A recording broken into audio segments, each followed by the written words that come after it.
Good morning to you, and thank you for finding time to be with us today. It is Monday, the 17th of April 2023, and being a Monday, we do have so much to bring you up to date with from across the continent of Africa. But before we get into the details of it, let me bring us up to date with the latest headlines, and we start with the newspapers from Kenya. The Star newspaper, Venezuelans back to clean server, Raila now claims. That is the main headline on the Star newspaper. The Daily Nation, healthcare cost choking families, and then tragic story of Mukumugal's health woes. And Jose Carmago is here, Raila claims. And then we look at the Standard newspaper, return of caning teachers go rogue, whereas corporal punishment is banned in schools. Cases of learners being beaten to a point of seeking medical attention are rising. Could the tutors be taking matters into their own hands at the peril of the learners? And then Eliud Kipchoge hopes Boston will favor him. And 11 cult members face attempted suicide charge. That is what we have on the front page on the Standard newspaper. I wonder if these people requires a jail term or they need counseling so that, could be a mental health thing, because sometimes religion can be it's very interesting. So I don't know if jail term is something that they need or they need some counseling and therapy and just seek to know what will make a person think the way they think and perhaps believe the way they believe. I don't think jail term is the solution for that. I think there could be better ways of handling that case. Anyway, let's look at the newspapers from outside Kenya. The Daily Monitor from Uganda, Mulago stuck with 40 dead machines. The Herald from Zimbabwe, 7,000 children for Uhuru Party as Matt Derwan receives a nation. Independence Day belongs to all Zimbabweans. That is not former president of Kenya, Uhuru Kenyatta. It is Uhuru, as in the Zimbabwe's Independence Day. Okay, that is what we are talking about there on the front page of the Herald. The Daily News as well from Zimbabwe. ZANU-PF big fish fall after reruns as ruling party primaries keep dishing up surprises. A stranger than fiction South African story is also there. The Daily Trust from Nigeria. Fintiri maintains lead as INEC concludes collation today. APC wins Yobe South, Plateau Central. Ballot box snatcher shot dead in Kebbi. EFCC arrests 12 in Kano, Katsina for vote buying. And Dogua wins. NNPP clinches Fagi, is it? Okay, and Benue is burning. Where is the president? Okay. Why am I not a member of the Bono Elders Forum? Ali Siroma, a former NLC president, I guess, is asking there. The Nation as well from Nigeria. Drama suspends APRO over REC's declaration of Binani. INEC rejects Adamawa REC's action to decide governor elect tomorrow. PDP, Atiku, others cry foul. Very well. The New Times from Rwanda, genocidal rape, how Rwanda set an international president. Kagame, First Lady, pay tribute to Benin's fallen heroes. That is the main pictorial there. The Citizen from Tanzania, why East Africa is poised for economic greatness. And then Fisheries contribution undervalued, says report. Tanzania companies sign 4.2 billion US dollars Islamic financing deals in Zambia. And that is what we have on some of the newspapers from across Africa. All right, and the Daily Mail, 6,500 sex attacks in our hospitals. That is the main headline. The Daily Telegraph, pressure grows on Sturgeon to quit SNP, and eco-friendly name change for beacons. Okay. Sunak vows to end anti-maths mindset to boost economic growth. How do you do that? The Times, also from the UK, adults should all be able to do maths, Prime Minister insists. The Daily Express, nurses warn strikes could last all year. The Guardian revealed 250,000 children denied NHS help for mental health issues. So that is what we have. and some newspapers from the UK, The Guardian, the US edition, not from the UK but from the US. UN World Food Programme holds Sudan operations as fighting continues. The Washington Post.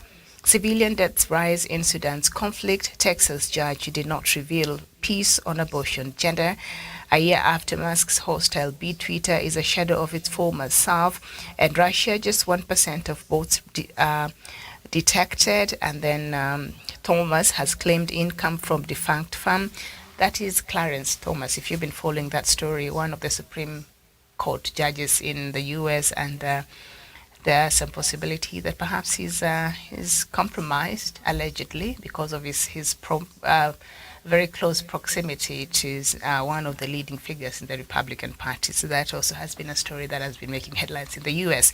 The New York Times, Fox News goes on trial for falsities. I think that trial starts today. And slowly, remarkably healing a year after Uvalde, that is the shooting that happened in one of the schools in the U.S. In Sudan, dream of a democracy becomes dimmer. And then Dear Rat of New York, here our ex. You know, rat is a serious problem in New York. Okay, I don't know what that is about. The U.S. today, women hope to be heard and believed. Abortion pill case fires new resolve. Arrest made in leak of secret Pentagon documents, and a strange sisterhood of #MeToo accusers react to Trump's indictment. The Wall Street Journal, ex-Navy technician amplified secrets via pro-Russian persona, fleeing China, many take dangerous route to US, and market watchers doubt rate hold will spur a rally. So that is what we have in the newspapers from Africa, from the UK, and the leading ones from the US. I believe you are now absolutely up to date. I believe so. I believe so. So let me just bring us up to date with the weather forecast today, and then we will get into our bulletin. And the leading cities this morning. I'm trying to get that information. In Dakar, Senegal, today it's going to be 26 degrees on the high side, and 20 degrees on the lower side, and it's going to have a bit of sunshine.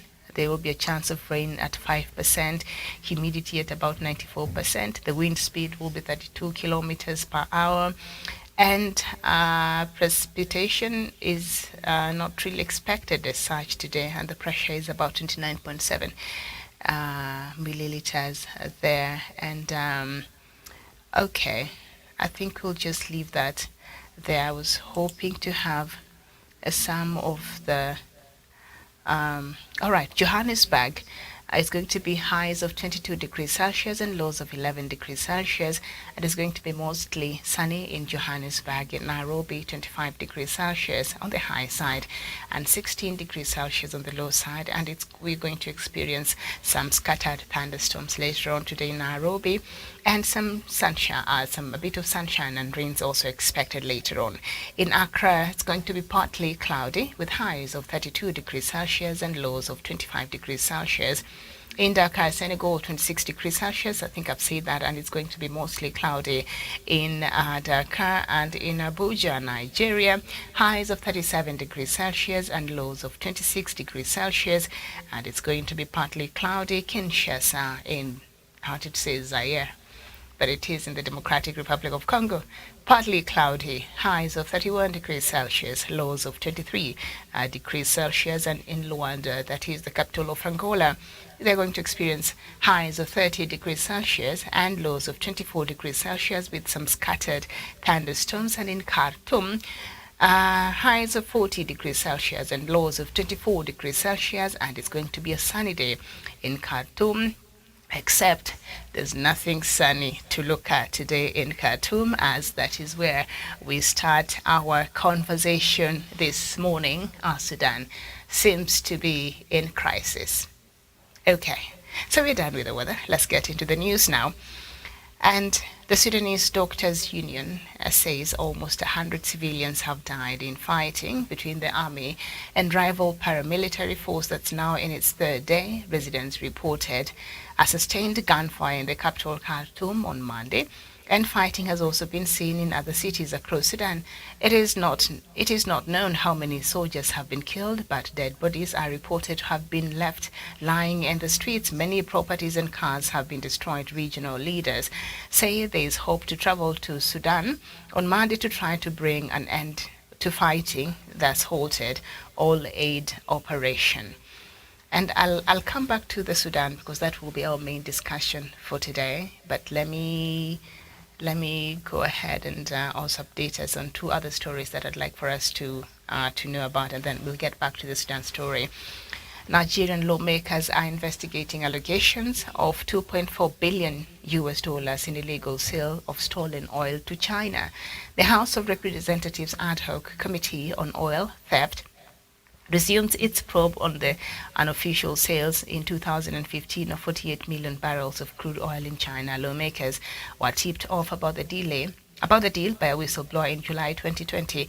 The whistleblower alleged that the stolen crude had been stored at several Chinese ports and later sold by Nigeria's national oil company, NNPC Limited.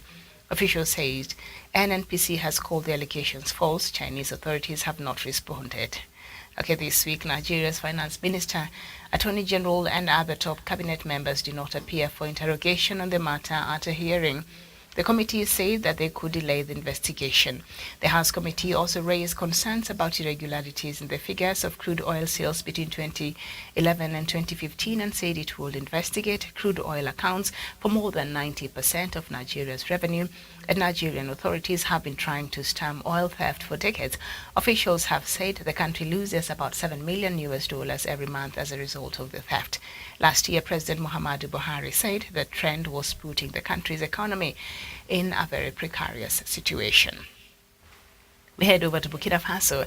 Unidentified assailants killed 40 people and wounded 33 others in an attack on the army and volunteer defense forces in northern Burkina Faso. The government said in a statement on Sunday the attack took place on Saturday in the village of Orima near the town of Ohiguya in the north region not far from the border with Mali, an area overrun by Islamist group linked Al-Qaeda and Islamic State that have carried out repeated attacks for years. It is not clear which group carried out the attack. It comes 9 days after gunmen killed 44 people in the villages of Karaku and Tundobi in the north and west of the African country. Now 6 soldiers and 34 members of a volunteer defense force were killed on Saturday's attack. The statement says the government has encouraged civilians to join local defense forces to try and stem 8 years of violence in which thousands of people have died and millions have been forced to flee homes. The unrest in Burkina Faso triggered 2 coups last year by the military, which has vowed to retake control of the country but has failed to stop attacks. Unrest in the region began in Mali 2012 when Islamists hijacked a Tuareg separatist uprising. The violence has since spread into neighboring Burkina Faso and Niger and threatens to destabilize coastal countries further afield.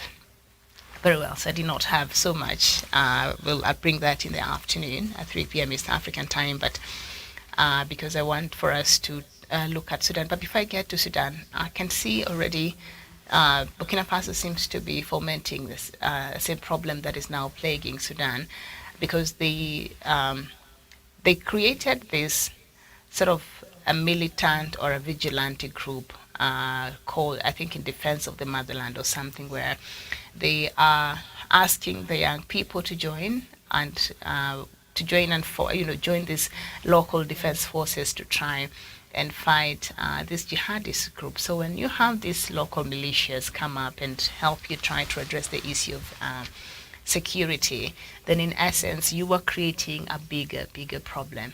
And that is what I've been saying even in Somalia. The fight against Al-Shabaab has been going on. Well, we've seen a lot of improvement since the new government came, and much of that is also credited to the local militia joining forces with Somalia army and other forces, stakeholders who are there trying to help Somalia stabilize. But the problem with that is You're looking at today.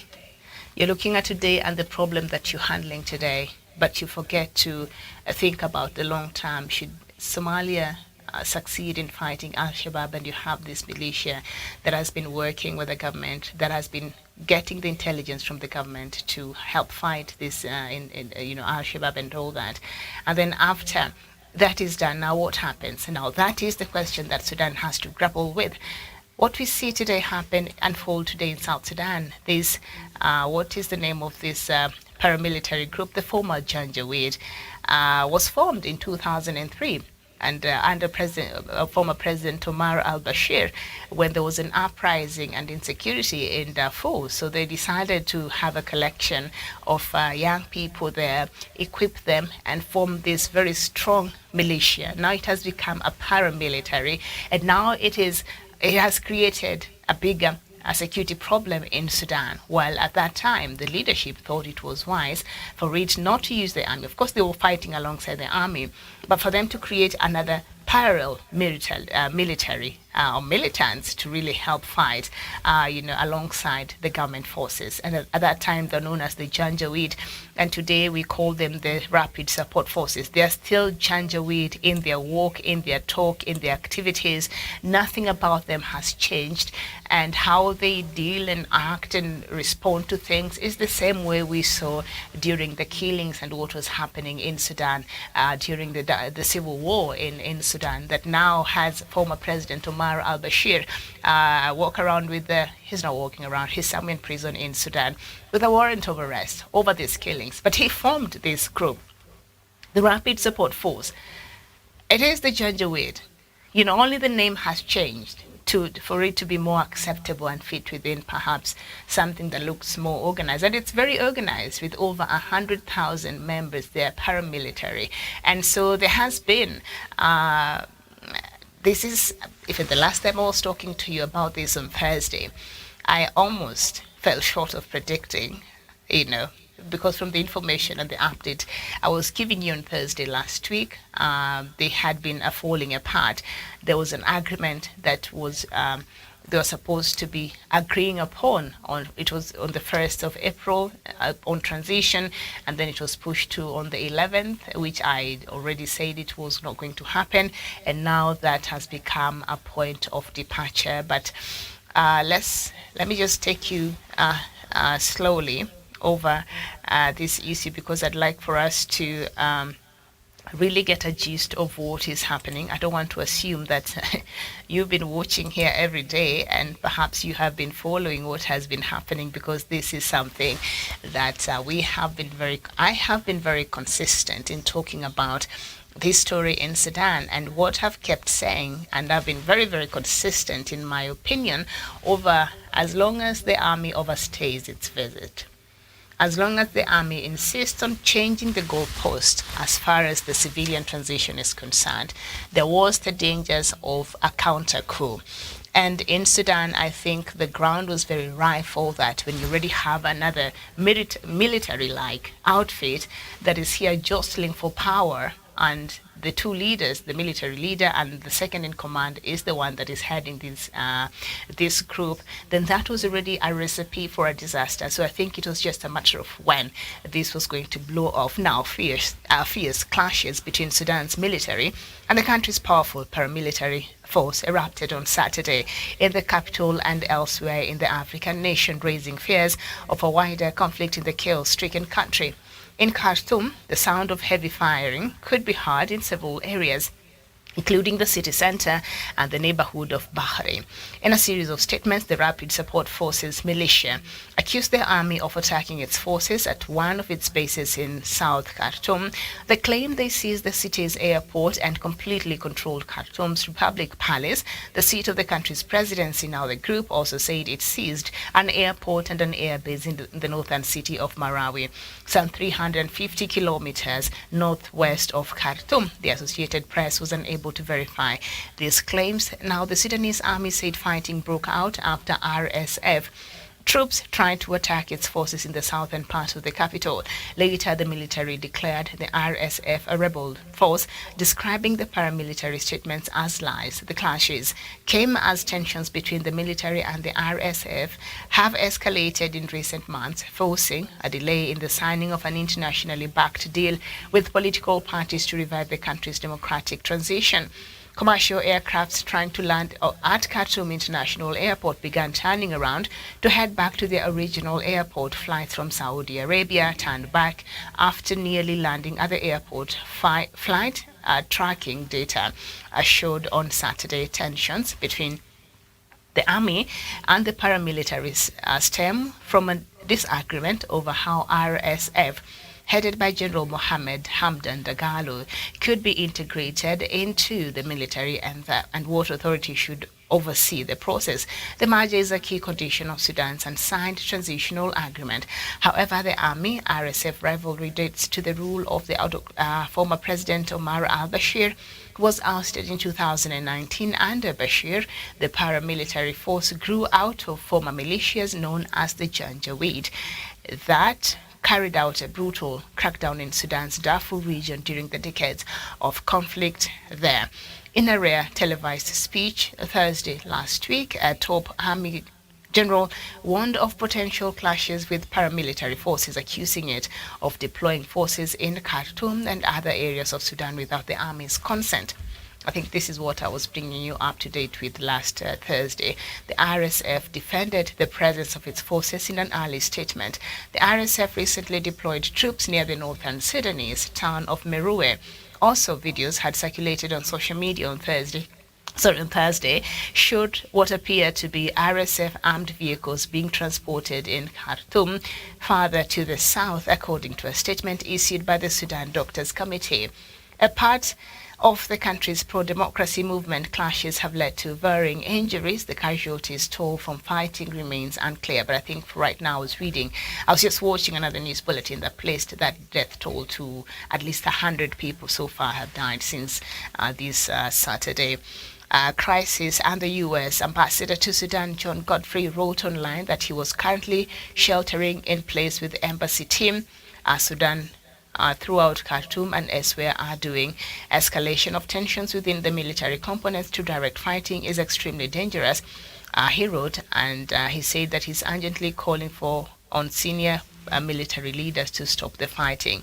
In Saturday's statement, the RSF said it was contacted by 3 former rebel leaders who hold government positions in an apparent bid to de-escalate the conflict. In a joint statement, civilian signatories to December's framework agreement also called for an immediate de-escalation. And I'll just quote what they said: "We call on the leadership of the Sudanese armed forces and the rapid support forces to stop hostilities immediately. Sudan has been mired in turmoil since October 2021, when a coup overthrew a Western-backed government, dashing Sudan's aspirations for a democratic rule after 3 decades of autocracy and repression under the former President Omar al-Bashir." Now, like I've been saying, we've been tracking this story and these events. We've been watching how they have been unfolding. And after the ousting of Omar al-Bashir in April 2019, months later in August, I think around July, transitional government was formed that was to be in fact from August of that year. And that was meant to last for about 3 years to allow for a civilian transition and a civilian leadership in Sudan. And towards the 2019-2020, things seems to have been working very well. But then towards the end of 2020, coming to 2021, we could see there was a clear split between the civilian side and the military side, because the transition time was slowly coming to very near, and so there were doubts whether the military was willing really to hand over power to a civilian rule. And I think that is something that we've mentioned here several times because of other factors that also might be at stake for these military rulers, who a lot of them, worked with and with the former government of Omar al-Bashir. And the issue of ICC is at play here, but also there are also other factors that are now emerging that could be contributing factors in how things are run. So in 2021, we started seeing a clear divide. It was not quite open like that, but it could tell something was not working out very well. And so the military made it according to the civilian side. A transitional government was consisted of 11 members, 6 of them from the civilian side and 5 of them from the military side. And so the military increasingly made it so difficult for the civilians to work with them together harmoniously. And so it led to several of key members from the civilian side resigning from their positions and all that. And I think that was the first red flags that you were seeing over this very fragile transitional process that we could see unfold in Sudan. And that continued up to 2021 when a coup was carried out against Abdallah Hamdok. That was the prime minister from the civilian side in October. And just earlier this year, I think this is when we saw a clear rift in the army, when the second in command, Hemedi Hamdan, the person who is the head of the Rapid Support Forces, he came out and he said the coup that happened in October was a mistake. That was not supposed to happen. The military was wrong for having removed the prime minister and having disrupted the side of the civilian. So when he said this, I think we talked about this here, and I said that is problematic because he is the one who is speaking, and at that time they were working on modalities. There is an agreement that was signed in December, and part of the things that I think they talked about was the issue of transition and the importance of hurrying out this transition. And the initial agreed 3 years' time had already passed. There was supposed to be a transition last year. That was the time they were supposed to have maybe an election or whatever transition, how that transition was supposed to look like. That was supposed to happen last year. But as I said, after 2020 towards 2021, you could see the language and the actions from the military side changed.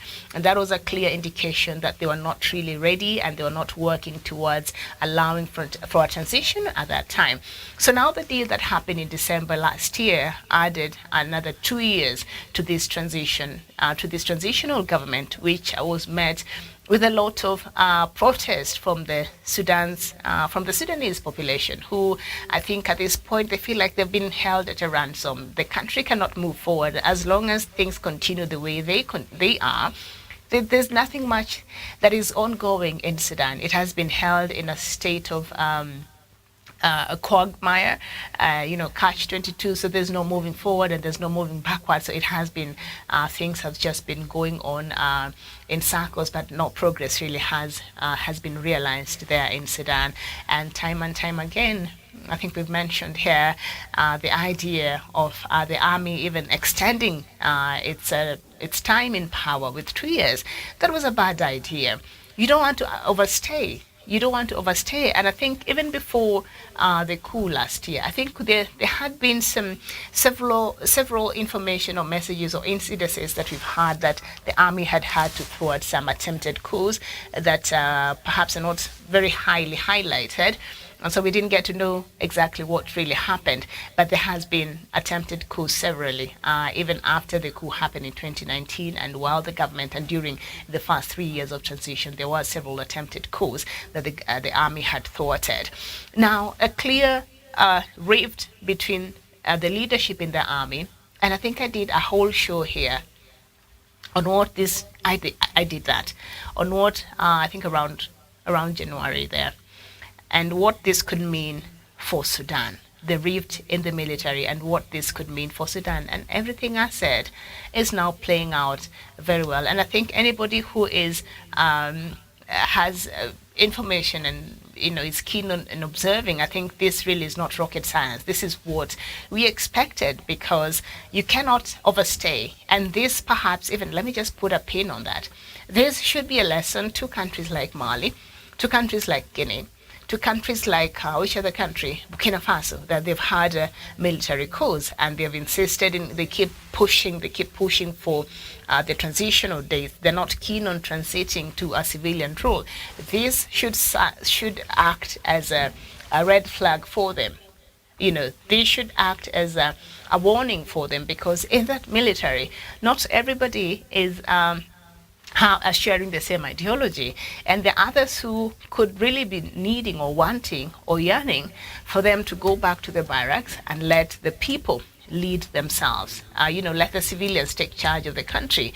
But this clique of the people who organize for these coups are insisting on overstaying in power, and so they're now creating a bigger insecurity problem for the people, which I think is very selfish and unnecessary. And this is the case in Sudan. Of course, in Sudan, when you just look at it, of course, outside of the army overstaying and the disagreement within the army, there are now other factors that you could look at that perhaps also has really contributed to the crisis that we see now unfold in Sudan. And we do have the issue of the Russia mercenaries. There were some reports that some of them are in Sudan, and Hemedi, the leader of the Sudan Rapid Force, not Sudan, what do you call them? The Rapid Support Forces. I call them Janjaweed. I don't know. That way I am able to remember them quickly, because that is who they are. They just changed their name, but they are Janjaweed. So the head of this Rapid Support Force, who is also the second in command in the Sudan military army, went to Russia sometimes back last year.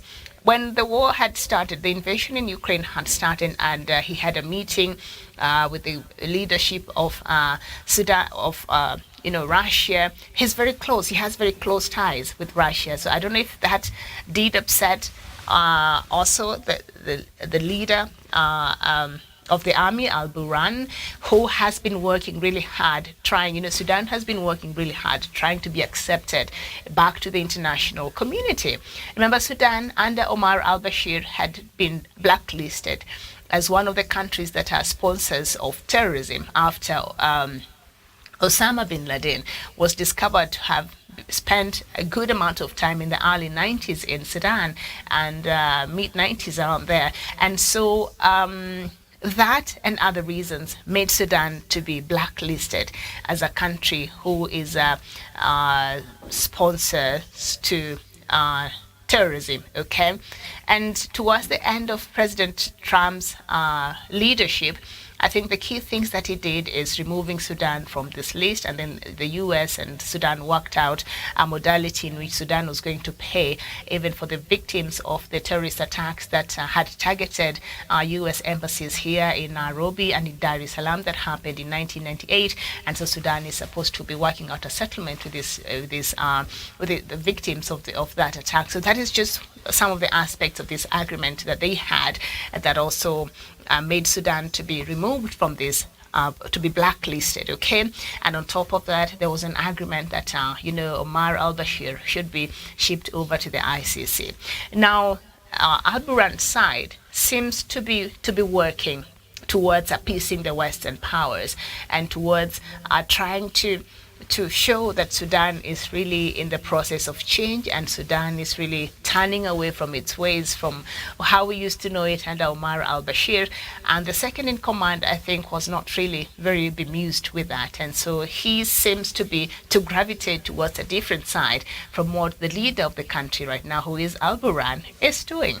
And on top of that, there was a meeting between Sudan and an envoy from Israel, I think, and that did not sit very well with the section of Sudanese and the section of leadership in Sudan, and that is because of the ties. Sudan being part of the Arab League.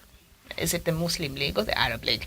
There was an agreement which was made in Sudan itself in the 1970s, is it 1975, on the principles, the three no's: no to having diplomatic relations with Israel, no to recognizing Israel as a state, and no to, having any kind of relationship with Israel. So the fact that now I think the leader of the military seems to be, because a lot of Arab countries are now working towards normalizing ties with Israel. I think maybe they're finding new ways of approaching the same matter and supporting Palestine, but also they realize that by having these sanctions they've put on not working with Israel, or by cutting off ties, diplomatic ties with Israel, their country seems to be missing out. And I think a few of them have started warming up and working towards a better relationship with Israel. And Sudan leadership has also been working. So those are just a few factors. And also the issue of the Gulf countries, a country like Saudi Arabia, a country like UAE, they've always had interest in Sudan. And if you go back to even the coup that removed former President Omar al-Bashir, Saudi Arabia was in the middle of it. There are reports that Saudi Arabia even sponsored parts of that. Initially, they were supporting Omar al-Bashir, and then they realized that the protests were becoming too much, and it was imminent. Omar al-Bashir was getting out of power. So, Saudi Arabia was involved in that, and other countries in the UAE who are said to have been sponsoring the protest, the civilian side and all that. So it is a lot. It is a lot of factors that we could say has led to Sudan where it is today. But I think the main key factor is the fact that the Sudan military overstayed. They should have carried out that coup, removed President Omar al-Bashir, marched back to the barracks. The same we saw happen in Algeria after President Bouteflika was removed. The same way we saw happen in Zimbabwe when former President, the late Robert Mugabe, was removed. The army did not overstay. The army did not want to have any role in leading the country. They just enabled for a very quick transition, and now they're figuring out their own democracies or whatever it is that they're doing now. But the army is not at the center of the leadership of the country, and that we saw how these countries were quickly to stabilize, and which could have had a potential of them now risking to a further prolonged stability, like we're seeing now in Sudan. So this could be a very good lesson, a very good lesson. So there are that agreement that was made in December. Part of it was a requirement that this rapid support force is supposed to be merged with the army. I think something that personally I've thought is not a good idea, because this is a paramilitary group. This is a militia-like group, and you want it to be merged with the national army. So I don't know, maybe they would have singled out modalities in which maybe this former Janjaweed, okay, that is who they are.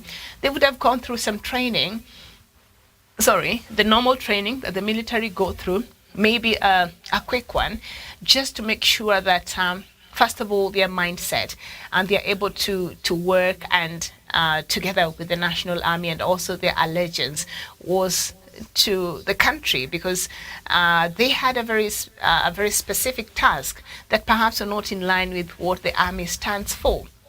So that was already a problem, and I saw this was a problem, and so the army has not been very keen to absorb them, because that was the key. That is one of the key things that has really brought this stalemate and catapulted this situation to where it is right now. Their leader, the second in command, Hamedi, has been saying, or the agreement that they had in December said, these rapid support forces should be integrated in the army. And there are over 100,000 of them estimated. So can you imagine? This is a big force. This is a well-equipped force. And that is the problem. We create these problems, in this continent. And that is the same thing that is going on in Ethiopia. You don't have a parallel army armed like that. And Ethiopia has learned its lesson. These regional forces, you can't have them armed like that. Just enough, and make sure, you don't arm them to the point where now they are becoming an insecurity itself, and you can't do anything about it. You know, you can't go against them. You can't. You must work within the parameters that you agree with them. Otherwise, they are armed and they will rise against you. And TPLF was heavily armed. And we saw the other day when the government of Ethiopia also said that they want to take arms from the Amhara, Amhara forces. This led to a lot of protest. This led to other situations that is causing insecurity. But I think the Ethiopian government has learned, and that is another story that we shall look at, and the history of Amhara people in that region since independence and all that, and how Italian messed up and through ethnicity and the seed that it planted in Ethiopia in the short time it was there, that is causing some of these problems that we're seeing here today, and the relationship between the Amhara and the rest of Ethiopians. But that is a story for another day. But the point is, you can't just have a section of your population have fully armed and they're not supposed to be. Why, many years later, after the war in Darfur stopped, why do we still have the Sudan Rapid Force? What have they been doing? And there has been claims that there are these mercenaries for hires who you'll find fighting the wars in Yemen. You'll find them fighting in Syria. You'll find them fighting. And the Gulf countries, the Saudi, UAE, whoever, they use them to fight their own wars when they can't send their people to fight their own wars in Syria and Yemen. The Sudan Rapid Force, this has been their work. So this is a paramilitary group, and whose ideology and what it stands for and what it is fighting for is quite different from the Sudan's armies. So that is a problem. And having them integrated in the army, I think they would have worked on a modality to see how maybe they would have gone through some training and all that to ensure that, they are able to get the right ideology and the right mindset for them to fully serve in the Sudan's army. Now, at least 3,000 Kenyans are stuck in Sudan fighting. Foreign Affairs Minister Alfred Mutua said on Sunday. Mr. Mutua said that the government was in communication with the national carrier Kenya Airways in a bid to try and evacuate them once things cool off. Kenya's President William Ruto has asked regional leaders to take a firm position on the Sudan crisis to restore peace in the country. Was I not here on Thursday asking where is IGAD? Did I not ask where is IGAD? Because IGAD and African Union and EAC and all these regional blocs, every one of them has an office there that is meant to deal with early warning signs or something like that. If you tell there is a problem about to that is morphing in a member state, then you're supposed to come in time and arrest it before it blows out of proportion. And I was asking, where is IGAD? Now, a regional African grouping, IGAD, on Sunday, said it planned to send 3 presidents to Sudan at the earliest possible time to reconcile the fighting rival military groups. The earliest possible time was supposed to be 4 months ago. The earliest possible time was for IGAD to had been part of that agreement that was being signed in December. The earliest possible time would have been after the Prime Minister was ousted and the coup that happened in 2021, that IGAD would have stepped in and tried to show some leadership. That would have been the earliest possible time. So you cannot put earliest possible a time, IGAD, with what is already happening now in Sudan.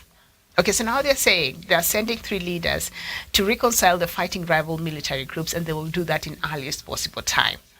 Okay, now the group in a virtual meeting agreed to send the presidents of Kenya, that is my president, William Ruto, Dr. William Ruto, for your information, South Sudan President Salva Kiir, and Djibouti to the capital, Khartoum.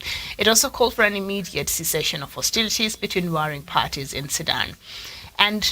But with the international airport closed, it is uncertain when any peace initiative can begin. Fighting between government forces and the rapid support forces continued today, despite pleas by the international community to warring parties to cease fire. Kenya's President William Ruto asked IGAD leaders to take a firm position to restore peace in Khartoum, and the UN World Food Programme has suspended its work after 3 of its staff were killed, while a UN plane has been badly damaged. Nearly 100 people have been killed in the clashes. So that is now what is happening there. And the Sudanese Doctor Union says almost 100 civilians have already died in the fighting between the army and the paramilitary force. That is on the 3rd day today. So now, on Thursday last week, I was telling you that Sudan's military leaders and pro-democracy forces will delay the signing of an agreement to usher to a civilian government. Both sides, in a joint statement, said the postponement of the signing, which had been scheduled to later 11th of that day, comes as key security reforms negotiations between the Sudanese army and the country's powerful paramilitary rapid support forces appear to have reached a deadlock. This is the point that IGAD, that would have been the earliest convenience for you, IGAD, to show up there and show some level of leadership. You sat and saw this unfolding. You sat and saw the things escalate. Has none of these countries and this, whatever that we have, these blocs, do they not have people who understand issues to do conflict management? And conflict management, the right place to conflict manage is already when you see the signs that this is a potential conflict in the making. So let's come in quickly and put in deterrent measures and look at and address the issue quickly before it escalates. That way, you don't get it escalating to a fully blown attack like you're seeing now. It's happening in Sudan. And so the military generals met with the pro-democracy leaders in the capital in Khartoum and agreed to sign the deal in April 6th. That was, I think, on the 1st of April. And so the meeting was attended by representatives from the UN, the African Union, and the Intergovernmental Authority on Development in Eastern Africa, who facilitated talks between the military and pro-democracy groups. Sudan has been mired in chaos after a military coup led by the country's General Abdel Fattah Burhan removed a powerful backed power-sharing government in October 2021 and appending the country's short-lived transition to democracy. Last December, the military, the RSF, and numerous pro-democracy groups signed a preliminary deal vowing to restore the transition. In recent months, international brokered workshops in Khartoum have sought to find a common ground over the country's thorniest political issues in the hope of signing a more inclusive final agreement.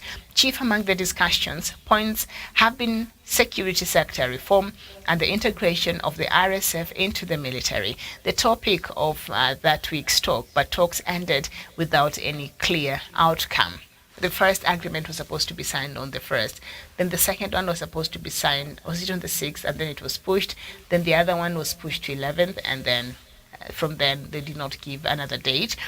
And Shihab Ibrahim, at that time, the spokesperson for one of the largest pro-democracy groups that signed the December deal, said the army and the RSF have struggled to reach an agreement over the timeline of their integration. So that is what is at contention there right now in Sudan. So IGAD, African Union, and EU attended one of the meetings, and they've been trying to facilitate the talks. But IGAD and African Union, you already are seeing outside of the talks, you're already seeing, and you've seen how the military have kept violating even parts of the agreements that have been made before. The military has violated the timeline that was initially given for the transition. The military has violated the day, and carried out another coup. So this was a warning enough, and this required for you to put more pressure.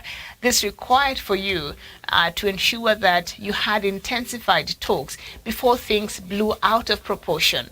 So as much as you met, nothing much. Whatever you met, the agreements that was made in your presence have not really held any water. And I think the issue about the military, which is at the core of it, the RSF being integrated in the military, I don't think it is something that was discussed and agreed upon extensively. So that is what is bringing us into the problem that you're having today. So IGAD, now you have some work cut out for you. You need to go in there as soon as Kenya's president said, as soon as possible, and go in there, and the rest of you who have been tasked with this responsibility, and try to see that things don't escalate more than they already have. Let me see if I can get the latest. Okay. Now, heavy gunfire and explosions can be heard in Sudanese capital as we speak, as fighting between the army and the paramilitary rapid support forces continue for a third day. Residents in Khartoum say they remain stuck in their homes even as food and water supplies dwindle, and the Sudanese Doctors Union has warned that the death toll is estimated at 100, could further escalate. So that is the situation in Sudan this morning. Really worrying developments, and this is something that we saw coming, and this should serve as a lesson to these countries. Let me see, the AU chief traveled to Sudan as fighting spreads. Let me just read that for us. The chairman of the African Union Commission, Musa Faki Mohammed, will travel immediately to Sudan to engage the parties towards a ceasefire announced on Sunday. The Pan-African Organization on the second day of violent clashes, this is from yesterday, expressing its deep concern about the situation. The AU also called on the forces of the two generals in charge of Sudan to protect civilians. In a statement issued after an emergency meeting of the organization's Peace and Security Council on Sunday afternoon, the organ in charge of conflicts and security issues within the African Union requests the chairperson of the African Union Commission to continue to use his good offices to engage with the parties. I've explained to you what the good offices mean. The good offices is when a third party, now this will be AU in this instance, bring two actors, conflicting actors together, but the third party is not directly involved in the mediation process. So you let these two figure their conflict out, but you provide for them with a safe space to do that. That is what good offices is. But I think at this point, AU should offer more than good offices. AU should constitute a mediating team and have a full mediation ongoing. Good offices will not be enough. So AU will facilitate the dialogue and peaceful resolution of the conflict in Sudan, and welcomes his commitment to travel immediately to Sudan to engage the parties towards a ceasefire. No further details of the peace mission was immediately available. The AU also urged the warring parties to quickly adopt a peaceful solution and an inclusive dialogue to resolve their differences, and firmly reject any external interference that could complicate situation in Sudan. And I think it's now too late for that. There are other external interference that we'll see play out, and I think as we continue looking at the situation and how it is unfolding in Sudan, things will come up, and we will see the role of some of these external actors, which is absolutely at the core and at the center of what is happening there. And I think Russia's name will feature prominently among other countries and among other actors from the international community. So for AU to reject any external interference, it's a little too late for that African Union. And fighting continued on Sunday for the second consecutive day between the Sudanese army and the powerful paramilitary force. All right, so that is what I wanted just to bring up to date with. So Musa Mohammed Faki, the African Union chairperson, is headed to Sudan. I don't know if he has arrived. I mean, I'm expecting he was in Ethiopia, so he does not need that much time. But I think from the situation and from what I read there earlier, flights are not able to land at the international airport there in Khartoum or other areas because of the risk of being shot at. We've seen there is a plane for United Nations that was shot at, and two of its staff died. So that could be the reason why Mohammed Faki is not yet in Sudan. But I think he's expected there any time soon, and we will see what happens. And hopefully when I come back here in the afternoon with the latest news from across the continent, I'll be I shall be having the latest from this crisis that is now unfolding in Sudan. Something that could have been averted, very unnecessary, and something that could have been talked on and negotiated way early. But the insistence of the army to continue staying in power has now created a very rife ground for a very complicated and protracted conflict if it's not really brought under control as soon as possible. Thank you so much for your time this morning. My name is Miriam Ugutu. I'll see you much later. Enjoy the rest of your day. Bye-bye.